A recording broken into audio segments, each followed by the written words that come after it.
Hello there. Welcome back to my shop. Coolant reservoir, it has already been mounted and then removed. There's the fuel cell. It's mounted in there just so you guys know what it's gonna look like. Pretty neat. What is kicking? Today is gonna mark the official start of disassembling the buggy. You get the idea. We're taking it all apart, of course. The interior, naturally it has to come out anyway. But I got a carrier bearing underneath here that I need better access to when it comes to building my front drive shaft. So the interior needs to come out for that, and this will allow me to do some finish welding on everything. You guys want to hear something funny? I'll walk out to my buggy and look around to make sure I'm not forgetting mounting a component, a steering cooler, or something like that. Master cylinders, you guys know that's already done. I already complained about that, right? So the bottom line is, guys, if you want to find an easy way out on building a bouncer, all you have to do is build the first bouncer to help figure out if you're forgetting anything on the second bouncer.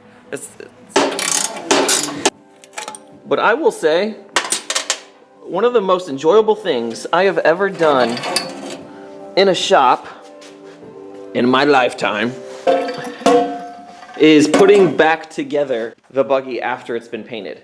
And I've done that a few times in my day because the other buggy has been apart many times. It's been 3 different colors. So very early on, I had this plan to make all that one big piece. And that's what I did. And it was terrible to get out of the buggy. I am definitely going to tape a towel around that door bar right there because I can easily see myself scratching the crap out of that and putting myself in the worst mood of all time. Alright, so I'm doing some drive shaft work right now. I've got my rear drive shaft figured out, so now I can complete my safety loop here.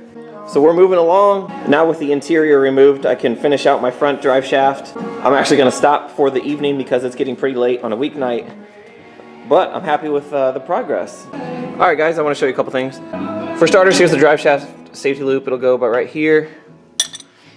And but before I do that, I have these opened ends on my box tubing. And really, you're never gonna see those, but it kind of bugs me to leave them open. So I'm just gonna cut out some thin gauge material to box all those up. And it'll just give it a cleaner look, and it's not gonna allow dirt and water to get inside there. Oh, and by the way, I love all these burn holes on my shirt. The thing is, it felt good when that landed on me. So I had 6 total holes in the box tubing that I had to plate. And once again, no one's even going to see that. I don't know why I did it. I just like to waste time. Okay, guys, pro tips. I got pro tips for days, You're talking about disassembling an entire vehicle. That means you got a lot of bolts going in and a lot of bolts coming back out. So let's make our lives simpler. So when you go to put this bad boy back together after it's got its pretty paint on it, well, where are your bolts at? Scattered around the shop in a million different places? Well, maybe. But I'm going to do something here. I've done in the past. You can use Ziploc bags, which I probably will. I've got skid plate bolts, and then I got 5 floor bolts in here. So, bingo, bango, bongo. These are the carrier bearing bolts. I'm going to start a new bag here on this Fraggle Rocks bag. And then we'll write carrier bearing bolts, and we'll throw some other bolts in there too.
what you want when you're taking 90-degree turns. Oh, whoa! Looks like somebody got saucy over here. Well, son of a bee, guys. Winter's definitely not done yet. I mean, it's allowed to not be done because it's still late February here. But, man. Oh, I love how, like, every time I talk to you guys when I'm walking down my driveway, you can't see it, but I'm like, somehow I'm usually like falling. You see my shoes here? But that happens even when like there's no ice on the driveway. I'm like rolling down the rocks. Oh crap, crap, crap. I have to go back up the hill to get the side-by-side for my wife. Oh, I gotta go back. I gotta go back up the hill now. At least I remember before I got all the way down there. All right, let's see if I can bust open his garage. All right, she's opening up. Oh, there it is. The 800. Woo!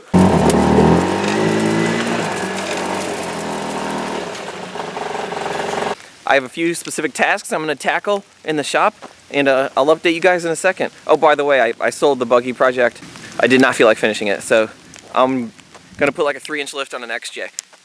Okay, bye. It is time to disconnect the axles from the chassis. Get out of here.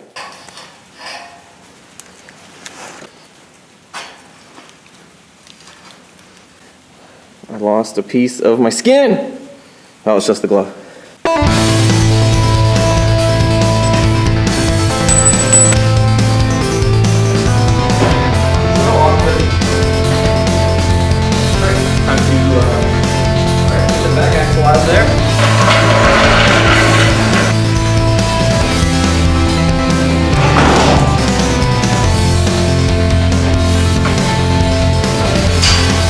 Final piece of the disassembly process. Slide on out. Well, you heard me say it. This thing is fully disassembled, which means a lot more work still to go. But this was one of those big steps I was looking forward to, because you know what comes next. That pretty much wraps up this stage of the process, because anything after this really moves into the color, and that is its own project. I'll save that for probably the next video. But it is nice to come in here even when it's freezing. I can go inside knowing I'm that much closer to the end result, which is why I do this. Hey, are you guys still there? Anyway, the video's over. But I appreciate you guys hanging around. It means a lot to me. All right, bye.